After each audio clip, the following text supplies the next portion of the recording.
हमारे चैनल को सब्सक्राइब करें और बेल आइकन दबाएं।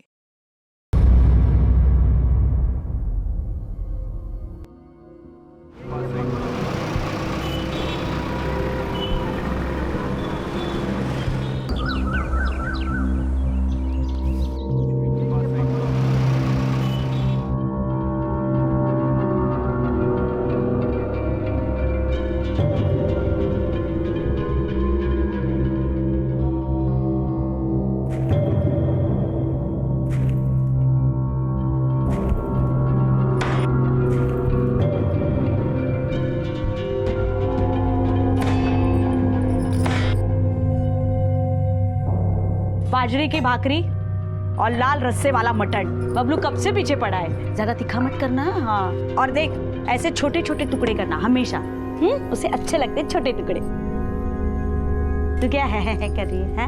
पांडरा रसा बना के रख, बाद में भरत की किटकिट किटकिट नहीं चाहिए क्या?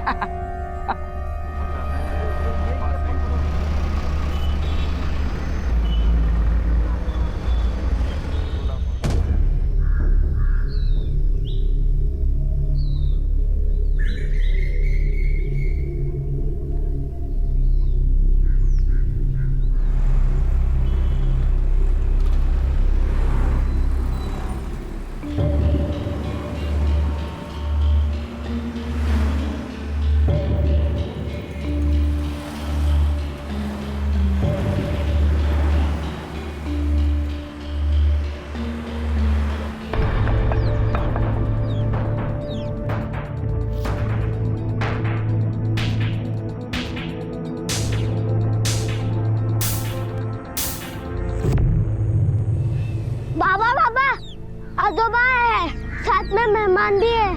अभी रिक्शा से उतरे, मैंने देखा।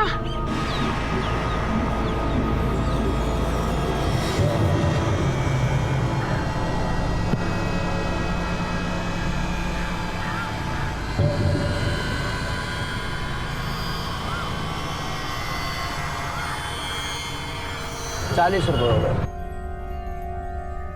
आई ये देख। आई बाबा उस औरत और उसके बेटे को लेके घर आए।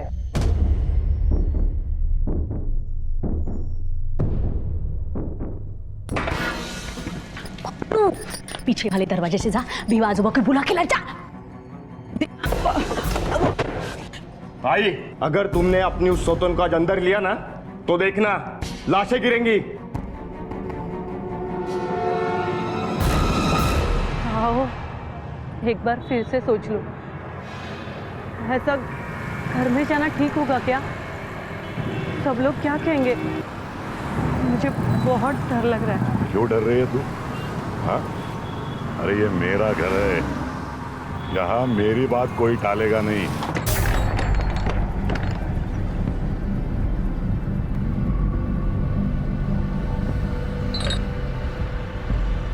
मुक्ता, भरत, दरवाजा खोल दो वरना अच्छा नहीं होगा। अरे तुझे किसने कहा दरवाजा खोलने के लिए? श्रीधर के कम था 50% का हिस्सेदार, ये और एक बार इस पकड़ के लाए। मेरी जान चली जाएगी ना तो भी मैं इसे घर में घुसने नहीं दूंगी।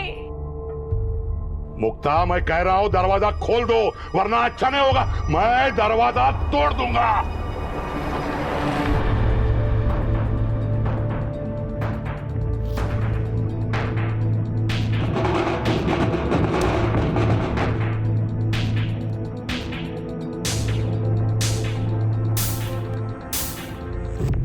अरे क्या लड़कियों जैसे खेल रहे हो? कुछ जान नहीं इसमें।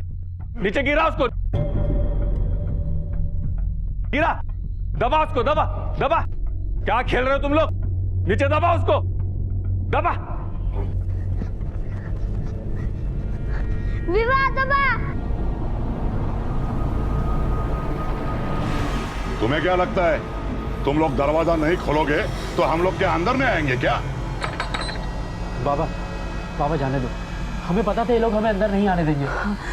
जाने दो ना, हम चले जाते हैं। आप आपकी तबीयत खराब करके मत लीजिए, मत चिल्लाइए। कहीं नहीं जाओगे तुम लोग, ये मेरा घर है, यहाँ सिर्फ मेरी मर्जी चलती है। देखता हूँ कैसे नहीं खोलते ये दरवाजा? खोलो!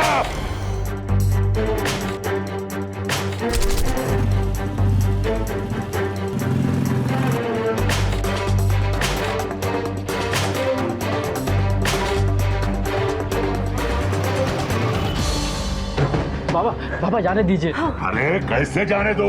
आज तो यह दरवाजा मैं तोड़ के रखूंगा।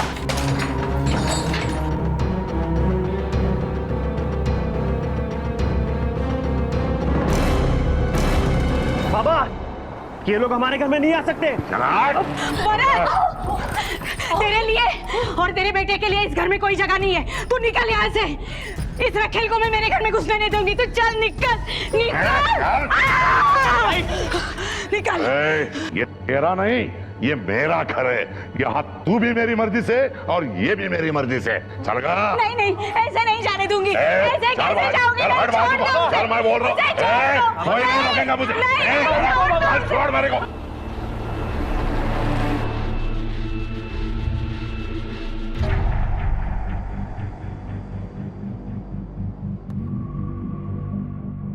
अरे अरे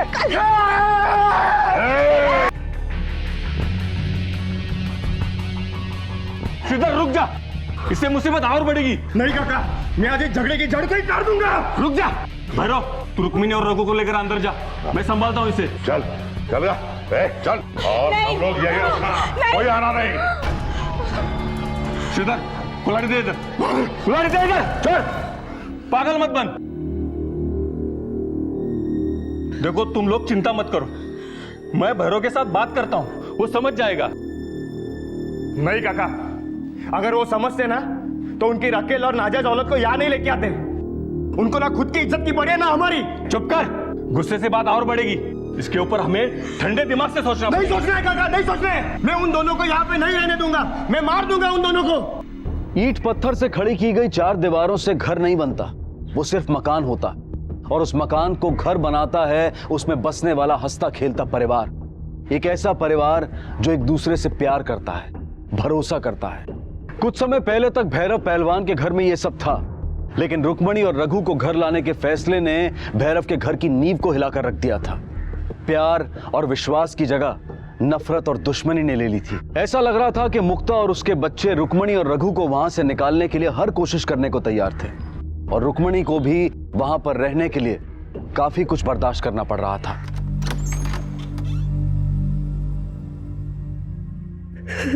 क्या हुआ? क्यों रो रही है? किसी ने कुछ बोला क्या? अरे कुछ बोलो भी, कैसे समझेगा?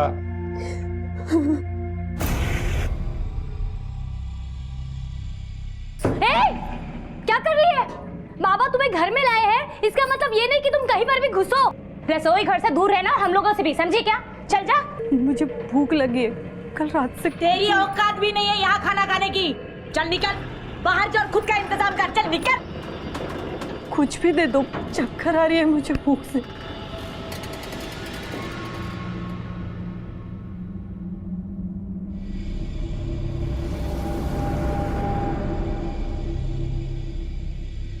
ले खा। ये तो बासी। हाँ तो पूरन पोली बना के खिलाती हूँ तुझे।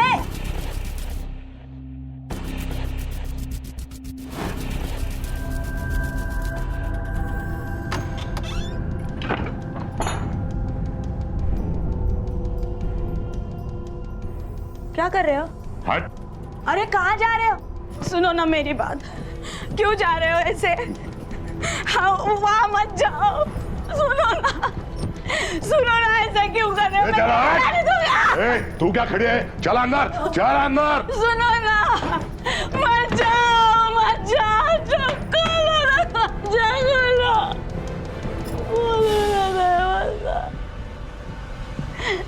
बोलो ना दरवाजा, बोलो ना दरवाजा खोलो ना।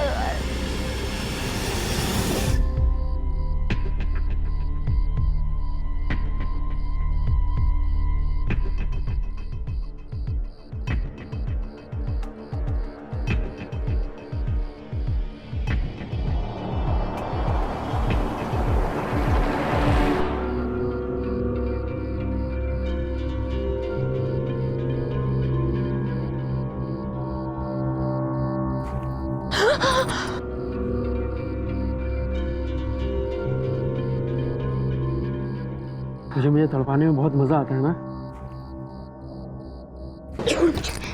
क्या है? क्यों बुलाया तूने मुझे यहाँ? देख, अगर तू सोच रहा है कि मैं यही सोच रहा हूँ कि मुझे मेरे बाप का घर और तू दोनों साथ में मिल गए। हवा में मत आ, और खबरदार तूने अपने और मेरे बारे में किसी को बोला तो समझा? तुम लोग मेरे और मेरी आई के साथ जो कर रहे हो ना, अच्छा नहीं है। अरे इंसानों के संग ऐसा जानवर ऐसा बर्ताव करता है क्या कोई? अरे बर्ताव अच्छा नहीं तो चला जाना यहाँ से। क्यों आया तू यहाँ पे? तुझे मालूम नहीं था मैं यहाँ पे रह रही हूँ? अरे नहीं मालूम था, आई के कहने पे आया। अब समझ आ गया है ना? जा अपने आई को भी समझा दे, तुम दोनों का यहाँ ज्यादा दिन तक रहना ठीक नहीं है। मेरा देवर और पति तुम दोनों के टुकड़े करके इसी कुएं में डाल देगा, और किसी को कानो कान खबर तक नहीं मिलेगी, समझा?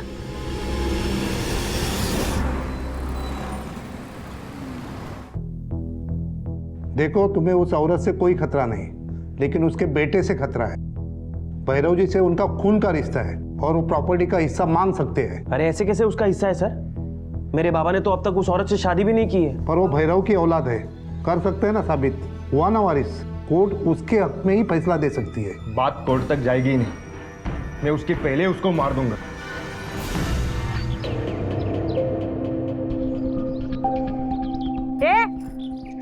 देख क्या रही है?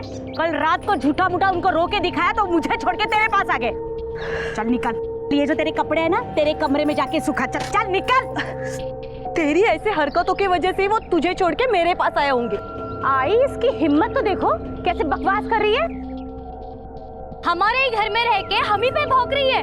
वाह, तुम दोनों मुझसे बहुत छोटी हो, जरा तमीज से बात करो। मैं तेरे साथ बात ही क्यों करे? चल निकल, अभी कैसे निकल मेरे घर से। मैं कहीं नहीं जाऊंगी, वो मुझे यहाँ लेकर आए। और तुम होती कौन हो? मैं इस घर की मालकिन हूँ, उसकी बीवी हूँ, उसके 2 बच्चों की माँ हूँ। निकल। मैं भी उसकी बीवी हूँ, उसके बच्चे की माँ हूँ। अच्छा सुना, मुझे खुद की जैसे रखेल बना रही है। अभी दिखाती हूँ तुझे, पकड़ के रखो इसे। अरे छोड़ो मुझे, खड़ी रह। मेरा इकडे अब क्यों बकवास मत कर।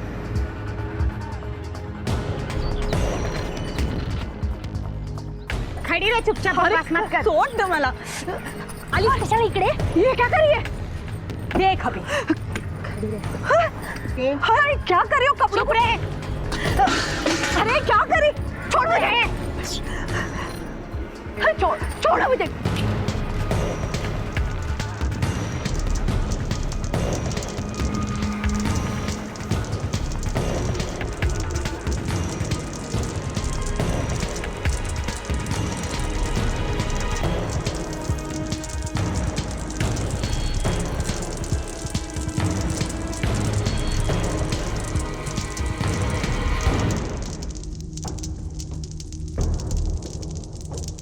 अभी तो सिर्फ तेरे कपड़े जलाए हैं, अगर तू इस घर से नहीं गई ना तो जी।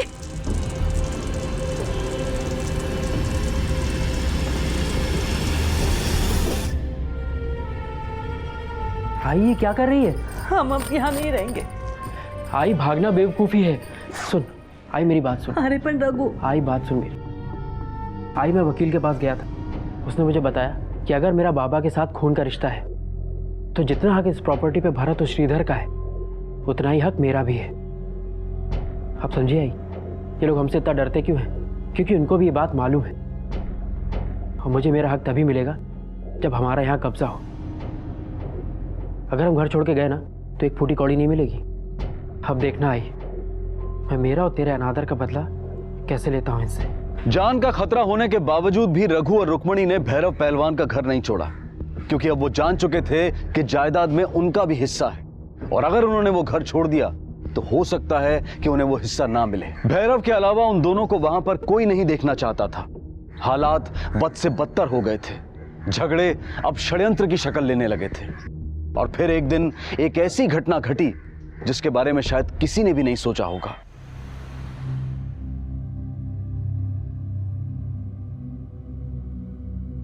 देख भैरव, अब भी कुछ नहीं बिगड़ा, मेरी बात मान। रुक्मिणी और रघु को कहीं दूर और जगह रख ले। शुरू से ही दूर थे, अब उन्हें घर लाया। विवाह, रुक्मिणी मेरी पत्नी है और रघु वो तो मेरा खून है, बेटा है मेरा। अब मैं उन्हें अपने से दूर नहीं रख सकता।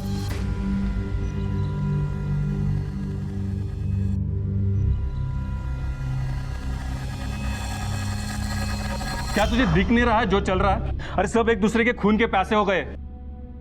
तेरे इस खून के चक्कर में ना कभी किसी का खून ना बह जाए। बाबा बाबा बाबा, आई कल रात से गायब है। कहीं उन लोगों ने मेरी आई को...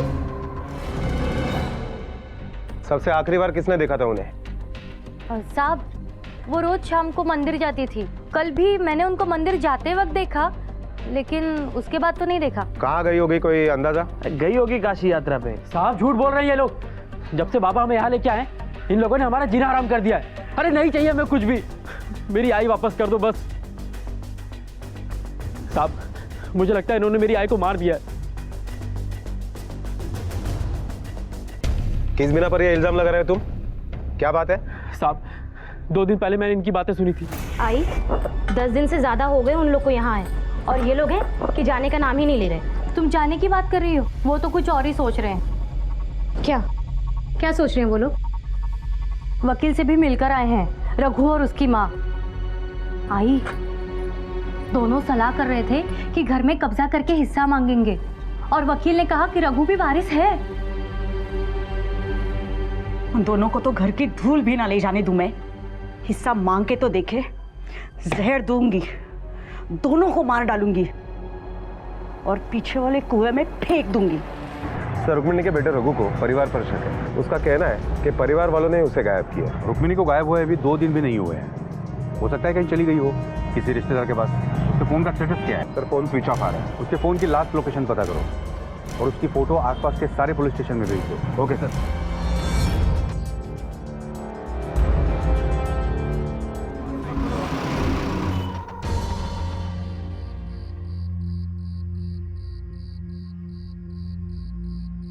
बाबा, मुझे आपसे कुछ बात करनी है।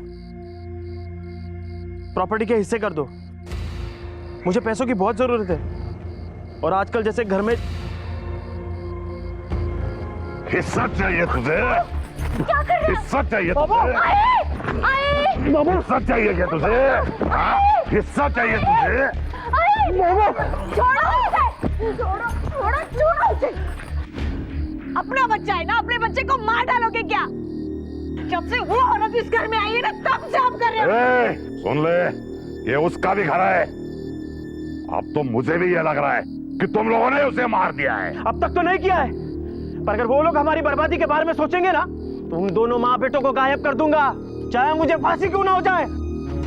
माँ बेटों को गायब कर देगा तो? मैं समझाती हूँ, चल ना। मुझे पैसे चाहिए। नहीं, चल। पैसों की जरूरत है। अरे चल तू।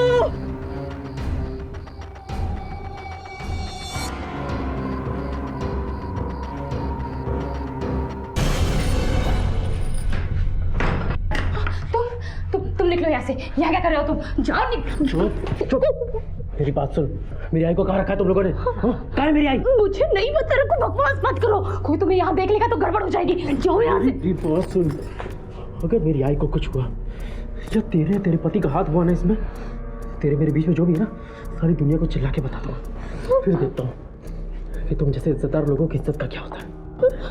जी?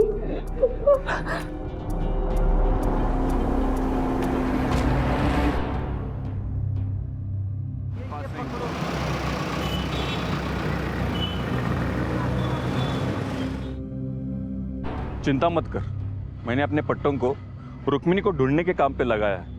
पुलिस भी ढूंढ रही है, मिल जाएगी वो, जल्द मिल जाएगी। हाँ बोल। क्या?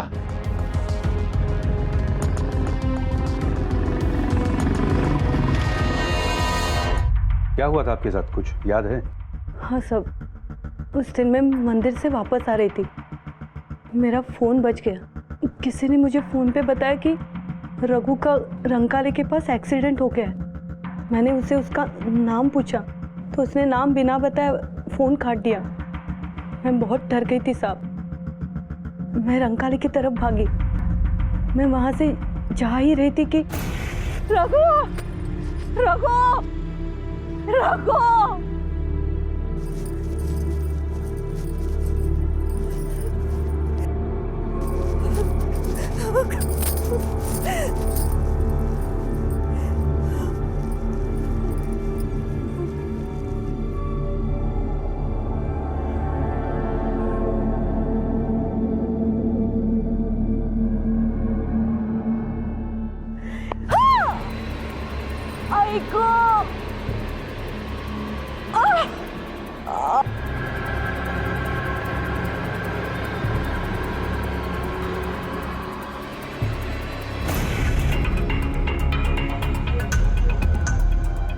कहाँ थी आप 2 दिन तक? एक दिन तक मैं उसी खेत में बेहोश पड़ी रही। फिर अगले दिन उसी खेत के मजदूरों ने मुझे उठाया और अपने झोपड़ी में लेके गए। फिर वही लोग मुझे यहाँ लेकर आए। 2 दिनों तक आपने किसी को फोन करने की कोशिश भी नहीं की, क्यों? साहब, उसी दिन से मेरा फोन गायब था। मैं कैसे किसको फोन करती साहब? फोन का लास्ट लोकेशन पता किया? सर ये सच बोल रही है, क्योंकि जो लास्ट नंबर आया था वो स्टेशन के सामने वाले पीसीओ का नंबर था। हमने पूछताछ की पर 2 दिन पहले यहाँ से कॉल की गई थी। मुझे उसके सारे कॉल डिटेल्स चाहिए। 2 दिन पहले दुकान पर कौन था? मैं ये पीसीओ संभालता हूँ। यहाँ तो लोग बहुत आते जाते हैं, कैसा पता चलेगा किसने कॉल किया? और मैं तो अंधा हूँ, मैं कैसे बता सकता हूँ आपको? घोटाले किसी ने जानबूझ के उसी दुकान से फोन किया था जिसे पता था कि उस दुकान का मालिक उसे पहचान नहीं पाएगा। इसका मतलब है कि वो जो भी कोई है उसे इस इलाके की पूरी जानकारी है। वो ये भी जानता है कि रुक्मिणी शाम को मंदिर जाती है। घोटाले कोई घर का ही आदमी है। सर लेकिन हमारे पास कोई एविडेंस तो है नहीं। कोई बात नहीं, आज नहीं है, कल जरूर मिलेगा।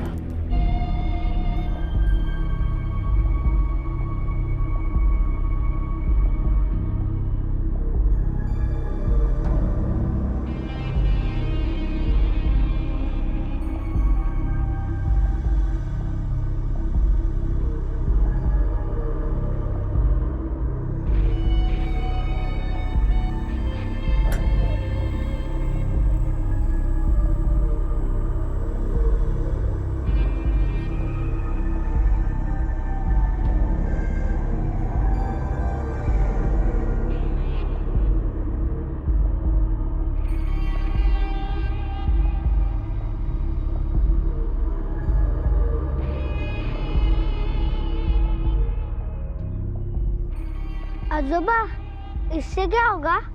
तेरी छोटी आजी को जिस भूत ने मारा ना, उसके लिए है। मतलब बाबा के लिए? तेरे बाबा ने मारा है छोटी आजी को?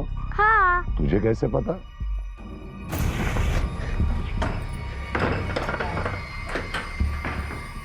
क्या हुआ तुम्हें? इतना पसीना क्यों आ रहा है? तबीयत तो ठीक है ना तुम्हारी? ठिकाने लगा दिया। क्या? किसे? रघु की माँ को। एक मार में ही सो गई वो। अब उस रघु की बारी है।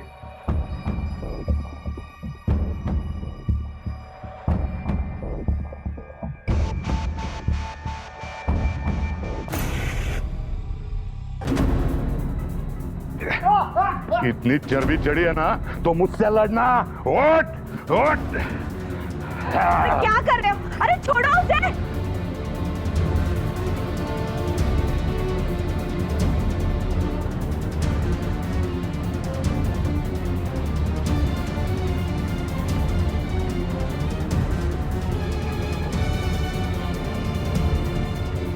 मिट्टी का आखड़ा बना दिया है क्या घर को? अरे चल उठ। बहुत चर्बी है ना तुझमें। बाहर चल। आजा बेटा।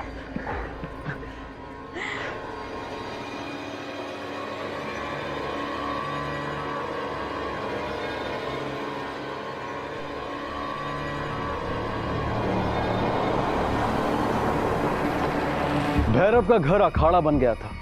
पहली बीवी और बेटे, दूसरी बीवी और बेटा, सब एक दूसरे के खून के प्यासे थे। रघु अपने अपमान के बदले के साथ साथ जायदाद में अपना हिस्सा भी लेना चाहता था, जो यहां से निकल जाने के बाद मिलना मुश्किल था। भैरव के लिए सभी अपने थे, लेकिन उसके ये अपने एक दूसरे की जान लेना चाहते थे। ये देखकर भैरव के सर पर दुखों का पहाड़ टूट पड़ा था। उसे समझ में आ गया था कि यहाँ पर रघु और रुक्मिणी की जान को खतरा है। उसने उन दोनों को इस खतरे से दूर रखने की कोशिश भी की, लेकिन रघु और रुक्मिणी ने ये घर छोड़कर जाने से इनकार कर दिया। लालच ने सबको अंधा कर दिया था और आखिरकार इसी लालच और अंधेपन में वो घटना घटी जिसका सबको डर था।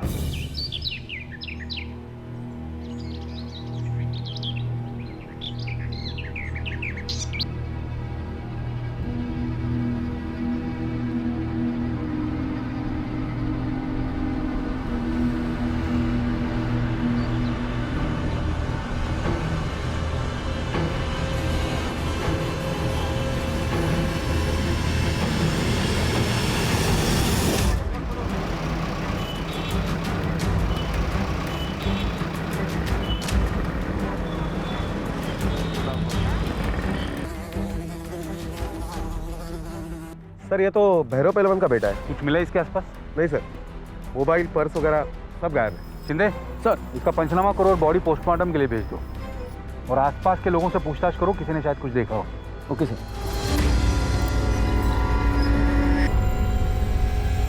4 दिन से तुम्हारा बेटा गायब था, तो तुमने मिसिंग कंप्लेंट क्यों नहीं दर्ज करवाई?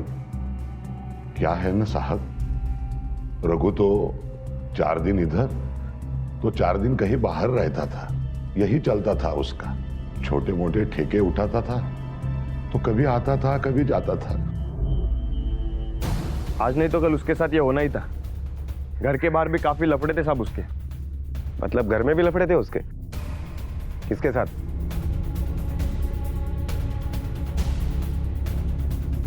तुम्हारे मुताबिक वो लड़का कैसा था? गुंडा था वो, और उसके दोस्त लोग भी गुंडे थे। शायद किसी ने हाथ साफ किया होगा उस पर। मैं तो बाबा को हमेशा बोलता था उसको घर से निकाल दो, बड़ा ठेकेदार बने घूमता था वो। कहीं ऐसा तो नहीं कि तुमने उसके ऊपर हाथ साफ किया है? साहब ये क्या बोल रहे हो? मैं तो उस गुंडे से बात भी नहीं करता था। साहब झूठ बोल रहे हैं लोग। इन्होंने ही मारा है मेरे बच्चे को, पैसों के जायदाद के चक्कर में। इन लोगों ने मिलके मारा है मेरे बच्चे को, मार दिया है मेरे बेटे को साहब, मार दिया साहब। सर, रघु के पोस्टमार्टम के रिपोर्ट के मुताबिक रघु की मौत बॉडी मिलने के 4 दिन पहले ही हो चुकी थी, और 2 तारीख को 12 से 4 बजे के बीच में मौत हुई है सर। रघु के मोबाइल की कोई इन्फॉर्मेशन? नहीं सर, उसका मोबाइल 2 तारीख से बंद है, और रुक्मिणी का कहना है कि उसके घर वालों ने ही रघु का खून किया है। हाँ वो तो पता है। सारे घर वालों से पूछताछ करके पता करो कि 12 से 4 के बीच में कौन कहाँ था। Okay sir. हाँ सर, बरदा दुकान पे आते हैं, लेकिन श्रीधर बाबू कभी नहीं आते। 2 तारीख को आए थे क्या? हाँ आए थे, और 2 बजे चले गए। बोल रहे थे कि वकील के पास जाना है। हाँ, वो मेरे पास कंसल्ट करने आता था, लेकिन 1 मिनट, डायरी देखनी पड़ेगी।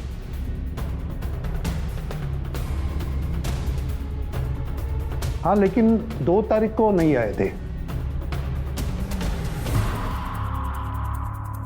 चल बता, 2 तारीख को 2 बजे कहाँ था तू? साहब मेरी वकील के साथ अपॉइंटमेंट थी, मैं वहीं पे गया था। अब सच बता, तेरे वकील को पूछा था, तू वहां नहीं था। कहाँ था तू? साहब मैं वो बारी में तमाशा देखने गया था। चाहे तो वहाँ के मैनेजर को पूछ लो साहब। तो पहले झूठ क्यों बोला? साहब वो बीवी को अच्छा नहीं लगता मैं तमाशा देखने जाता हूँ, इसीलिए झूठ बोला। अब सच बता, रघु को किसने मारा? साहब वो श्रीधर ने मारा है उसको। फिर किस मालूम? सब क्योंकि मैंने उसकी बीवी को और रघु को साथ में देख लिया था। क्या बकवास कर रहा है? बकवास नहीं कर रहा हूँ, जो देखा वही बता रहा हूँ। और यहाँ मेरा गिरेबान पकड़ने से क्या होगा? हाँ, अगर करना ही है तो उस रघु का जाके कुछ कर। मैं अब उसकी गर्दन धड़ से अलग कर दूंगा। क्या बोला था तूने भरत को? गर्दन काट देगा तू रघु की? मार दिया ना तूने उसे? इस बात का दुख है कि मैंने उसे नहीं काट दिया, उसके पहले किसी और ने उसको मार दिया। सब मेरे घर पे मेरी बीवी के साथ वो तड़पा के मारने वाला था साहब। मैं उसको देख, खुदों के सच बताते नहीं तो अपने तरीके से निकालना हमें भी आता है। साहब सच बोल रहे हो साहब, सच में मैंने कुछ नहीं किया। अब मैं घर पे ही था साहब, आप तैयार हो, किसी से भी पूछ लो।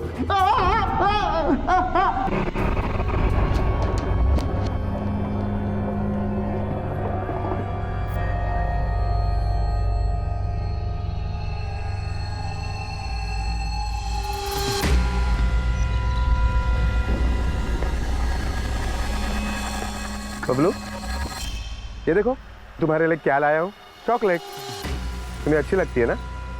और चाहिए? ये देखो और भी है, लेकिन इसके लिए तुम्हें मुझे कुछ बताना पड़ेगा। बताओगे ना? आपने मेरे पति को क्यों जेल में रखा हुआ है? छोड़ दीजिए उन्हें, उन्होंने रघु को नहीं मारा है। वो उस वक्त घर पे ही थे। बताया मैं, वो घर पे ही था, बबलू ने बताया मैं। लेकिन बबलू ने हमें कुछ और भी बताया। बाबा मेरे साथ खेल रहे थे, आई बाहर गई थी। तो बता, कहाँ गई थी तू 2 से 4 के बीच में? साहब देख, छुपाने का कोई फायदा नहीं है, हमें पता है कि तुम्हारे और रघु के बीच में क्या चल रहा है। बोल, कहाँ थी 2 से 4 के बीच में? हमारे बारे में मेरे पति को सब पता चल चुका था और उस रात जब मैं कमरे में गई तो वो बहुत गुस्सा करने लगे। मुझे बहुत मारा उन्होंने, चिल्लाने लगा मेरे ऊपर और उसने बोला कि वो रघु को मार डालेगा, नहीं छोड़ेगा। मैं बहुत डर गई थी। मैं उस दिन रघु से ही मिलने गई थी, ये कहने कि वो ये घर छोड़ दे। रघु, मैं मजाक नहीं कर रही हूँ, सच बोल रही हूँ। तू चला जा यहाँ से, वरना मेरा पति तुझे मार डालेगा। उसे सब कुछ पता चल चुका है मेरे और तेरे बारे में। हाँ, तो मैंने भी चूड़ियाँ नहीं पहन रखी है। अभी तो टाइम आया है मेरी और मेरी आई की जो बेइज्जती तुम लोगों ने की है उसका बदला लेने का। जाके बोल देना अपने पति को, डरता नहीं हूँ उससे, समझी? रघु, रघु सुन तो, रघु। अब एक आखिरी सवाल, खेत में रुक्मिणी पे जो हमला हुआ था वो तुम्हारे पति ने ही किया था ना? पुलिस ने रुक्मिणी के केस के तार तो जोड़ लिए थे, लेकिन रघु के कत्ल की गुत्थी अब भी अनसुलझी थी। एक बात तो साफ थी कि अगर श्रीधर रुक्मिणी पर जानलेवा हमला कर सकता था तो वो रघु की जान भी ले सकता था, लेकिन कत्ल के समय श्रीधर अपने घर पर अपने बच्चे के साथ था। यह भी साबित हो चुका था कि भरत तमाशा देखने गया था और मालती घर के बाहर थी, लेकिन सिर्फ कुछ देर के लिए। मुक्ता घर पर थी, भैरव और भीवा अखाड़े में थे। तो फिर रघु को किसने मारा था? और उसी वक्त पुलिस को अचानक एक पुख्ता सुराग मिला। सर ये कुमार है, रघु का दोस्त। पिछले 10 दिन बाद अभी दिल्ली से आया हूँ। आने के बाद पता चला कि रघु का खून हो गया है। जहाँ तक मुझे याद है, मैंने पिछले 2 तारीख को उसे देखा था जब मैं दिल्ली जा रहा था। साहब, रघु पीछे बैठा था। बाइक कौन चला रहा था ये मैंने देखा नहीं, मतलब मैंने इतना ध्यान नहीं दिया। और मुझे क्या पता कि मैं आखिरी बार रघु को देख रहा हूँ। बाइक तो पता होगी, कौन सी थी? घर में सिर्फ एक ही मोटरसाइकिल है जो सुबह 11 बजे अखाड़े जाती है और शाम को 5 बजे घर वापस आती है। बस इतनी ही चलती है वो। और ये गाड़ी कौन चलाता है? विवाह बहू। क्योंकि मेरे पति के घुटनों में दर्द है ना, नहीं चला सकते। सिर्फ अखाड़े जाते हैं या और कहीं? कभी लेट नहीं हुए 1-2 दिन आगे पीछे? नहीं, हाँ मतलब 2 हफ्ते पहले, हाँ 2 हफ्ते पहले ही वो शाम को 7 बजे वापस आए थे। सिर्फ भैरव पहलवान या भीवा भी? नहीं, दोनों। सिर्फ भीवा के अलावा ये गाड़ी और कोई चलाता है? तुम्हारे बेटे वगैरह? ये अपनी मोटरसाइकिल किसी और को चलाने नहीं देते, सिर्फ विवाह बहू। क्या वो भीवा पहलवान की गाड़ी यहाँ सर्विस के लिए आती है? हाँ सब व्यवस्था गाड़ी इधर ही सर्विसिंग करवाते हैं। महीने में एक बार तो आती है। पिछले महीने आई थी? हाँ आए तो थे। किलोमीटर तो चेक किए होंगे ना? हाँ सब। रजिस्टर दिखाओ। 1 मिनट साहब।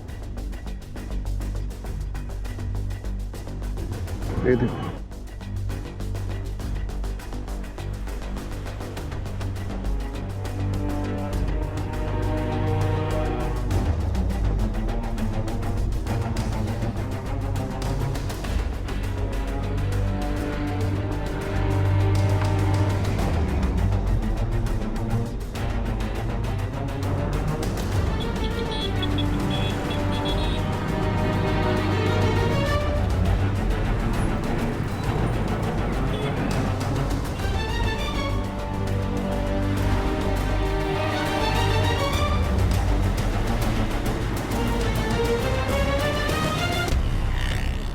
अखाड़े से घर की दूरी है 12 किलोमीटर और शनिवार रविवार को छोड़ के महीने के हर दिन वो अखाड़े जाता है। का मतलब हो गया 22 दिन के हो गए 528 किलोमीटर्स। और मैकेनिक के रजिस्टर के हिसाब से बाइक चली है 586 किलोमीटर्स। उसने लगभग 58 किलोमीटर बाइक ज़्यादा चलाई है। और रघु की लाश अखाड़े से कितनी दूर पाई गई? 29 किलोमीटर सर। और बाइक चलाता है भीवा।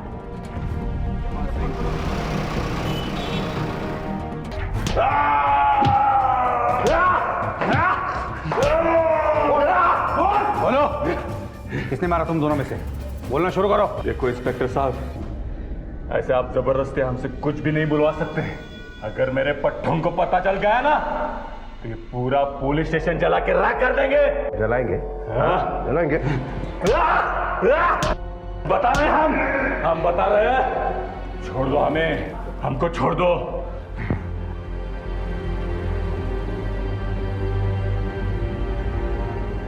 ये दादागिरी नहीं चलेगी, नहीं चलेगी, नहीं चलेगी। हमारे उस्ताद को छोड़ दो, छोड़ दो। क्या चल रहा है ये सब? अगर हमारे उस्ताद को आपने उंगली भी लगाई तो ये पुलिस स्टेशन जलाकर राख कर देंगे। देखो आप लोग जो समझ रहे हो वैसा कुछ भी नहीं है, ये सिर्फ एक रूटीन पूछताछ है। अच्छा अनरे, ये हमारे उस्ताद का डिब्बा है, उनको दे देना, क्योंकि हमारे उस्ताद को हर 2 घंटे में कुछ खाने के लिए लगता है। अगर नहीं मिला तो वो भड़कते हैं, इसलिए पहुंचा देना। ठीक है, हम उन्हें दे देंगे, आप फिक्र मत कीजिए। अरे तुम लोग जो ये खाना खा रहे हो वो मेरा खाना है। अरे भूख लगी है मुझे, मेरा खाना मुझे दे दो। माधव को बुला खाना खाने के लिए। हाँ। अरे क्या कर रहे हो तुम लोग? अरे मेरे पट्टों ने मेरे लिए भेजा हुआ खाना है। अरे भूख लगी है मुझे खाना दे दो। चुप रे।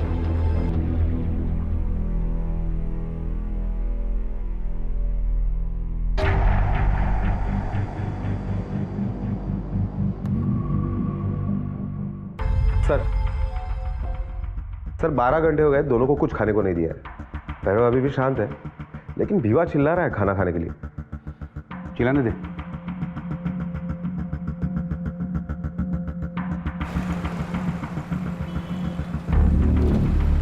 खाना दे दो। सुना रे, खाना खा लो।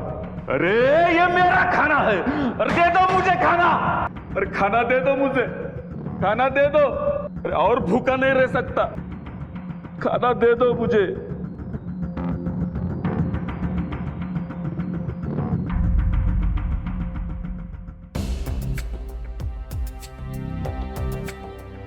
सर दोनों को भूखा रखे लगभग 24 घंटे हो गए। विवाह अब भी कुछ कह नहीं रहा है सिवाय खाना मांगने के। अब अगली चाल चलो, उससे वो बच नहीं सकता। Okay sir.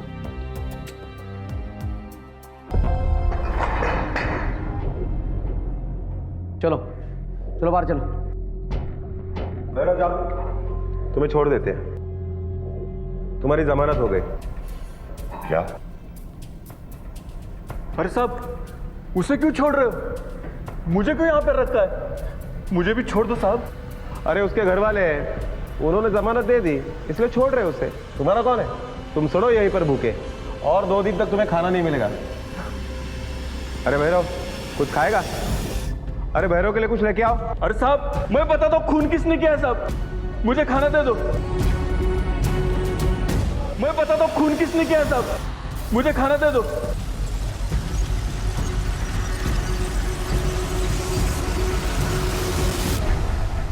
हाँ, मैंने ही रघु को मारा। मैं उसे घर लाया था, मेरे बच्चे मेरे खिलाफ हो गए थे। जिस दिन मुझे पता चला कि श्रीधर ने रुक्मिणी को मारने की कोशिश की, तब मैं डर गया था साहब। अगर मैं रघु को नहीं मारता तो भरत या श्रीधर उसे मार देते। मुझे लगा कि रघु को मारकर मैं अपने दोनों बेटों को बचा लूंगा, इसलिए मैंने उसे अखाड़े बुलाया और जंगल की तरफ ले गया।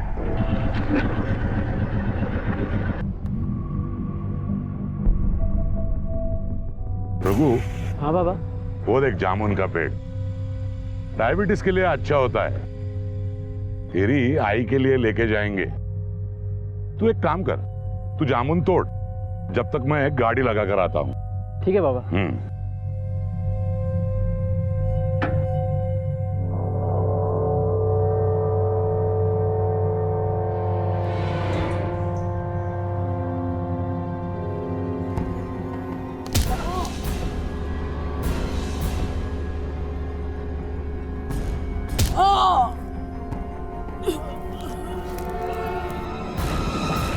मैंने उसका पर्स और मोबाइल पास वाले नाले में फेंक दिया ताकि ये चोरी या लूटपाट का केस लगे, लेकिन भिवा ने मुझे उसे ले जाते देखा था, इसलिए मुझे भिवा को सब बताना पड़ा। सच छुपता नहीं है पहलवान, आज नहीं तो कल वो सामने आ ही जाता है। असली गुनहगार था भैरव, जिसने पहले दूसरी शादी की और फिर रुक्मिणी और रघु की तरफ अपने गिल्ट से बचने के लिए दोनों परिवारों को एक दूसरे के ऊपर थोप दिया, बिना ये सोचे कि इसका अंजाम क्या होगा। ये कुछ ऐसा ही था जैसे पेट्रोल और आग को एक साथ रखकर यह उम्मीद की जाए कि धमाका ना हो, और इस सब में अपनी जान गंवानी पड़ी बेकसूर रघु को। कहते हैं कि हकीकत कहानी से ज्यादा भयानक होती है। एक बाप ने अपने बेटे को मार दिया, लेकिन गलती किसकी थी? क्या मुक्ता और उसके बच्चों की, जिनके सर पर एक वारिस लाकर खड़ा कर दिया गया, या फिर रघु की, जो अपने पिता के साथ एक सम्मान की जिंदगी जीना चाहता था? भैरव ने एक गलती को छुपाने के लिए इतनी बड़ी गलती की कि सब कुछ तबाह हो गया, और भैरव आज सलाखों के पीछे है। रुक्मणी को भैरव के बेटों ने घर से निकाल दिया।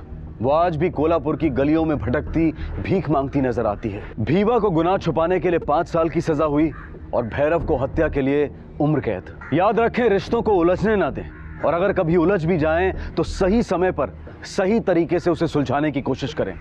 अब मैं अनूप सोनी आपसे विदा लेता हूं, फिर मुलाकात होगी अगले एपिसोड में और खुलासा करेंगे एक और जुर्म का। तब तक अपना और अपने परिवार का ख्याल रखें और देखते रहें क्राइम पेट्रोल डायल 100। सबक एक को, सीख हम सबको। जय Hind. For more updates, subscribe to our channel, click the show links and enjoy watching the videos.